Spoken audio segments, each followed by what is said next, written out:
The Lenovo IdeaPad Slim 3 is one of Lenovo's more basic laptops, and that's not a bad thing. For a modest price, you can get decent everyday performance, a broad array of ports, and a 12-hour battery. But the value equation is all about price, and this laptop is sold through various retailers for a wide range, from as low as $299 to a bit above price list, depending on the retailer. With a price swing like that, you'll understand why our recommendation for whether to buy this laptop is an emphatic "it depends." We recommend our top-ranked budget laptop, the Acer Aspire 3, for a more reliably priced option. The Lenovo IdeaPad Slim 3 comes in a few different configuration options, with choices to be made for the processor, memory, and storage. All of these are grouped under the product name of IdeaPad Slim 3 15IRU8. Our review unit is one of the cheapest options, equipped with a 13th Gen Intel Core i3 1315U processor, 8GB of memory, and a 256GB solid-state drive for storage. This configuration is listed at several retailers, with prices somewhere between genuinely affordable budget laptops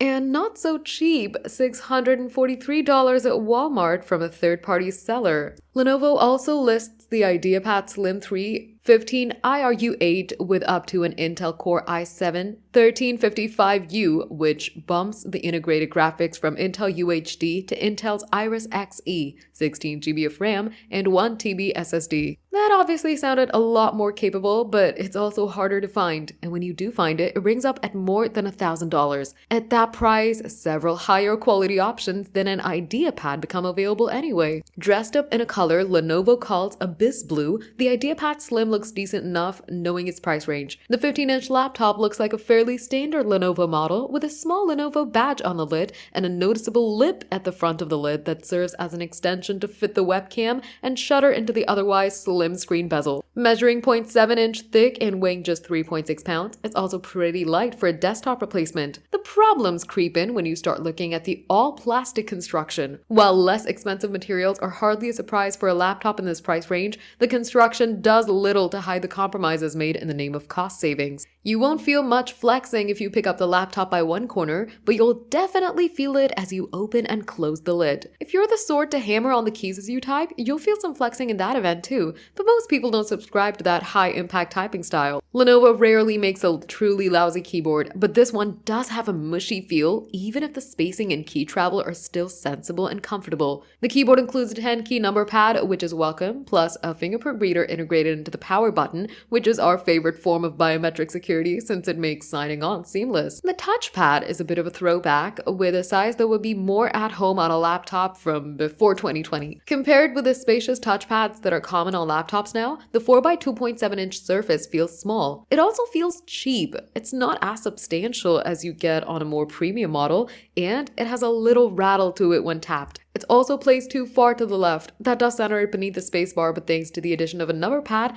that puts the touchpad a full inch or two from the center. It's easily the most frustrating part of the hands-on experience. But it's not the only part. The display, though readable and bright in various lighting environments, is a bit of an eyesore. The 1920 by 1080 resolution is fine for web browsing and reading documents, but the colors look slightly muted and the contrast left a lot to be desired, with bright colors washing out. The laptop's 720p webcam isn't so hot either. In today's market, basic HD is decidedly low-end for a laptop camera, and this one adds the further issues of poor color capture that makes everything look a bit gray with grainy image quality. Several aspects of the IdeaPad Slim 3 feel like a growing list of corners cut and pennies pinched, but thankfully, we didn't feel so nickel and dimed by the port selection. On the right side of the laptop is a USB 3.0 port and an SD card slot. On the left is another USB connection, a full-size HDMI port, a USB-C port, and a headset audio jack. As a plus, you don't need to share those ports with a power cord since the laptop uses a barrel connector AC adapter to charge. Wireless connectivity is also respectable with Wi-Fi 6 for current internet and Bluetooth 5.1 for peripherals. When it comes to budget laptops, you have to temper your expectations. In their efforts to boost the value offered by a cheap system,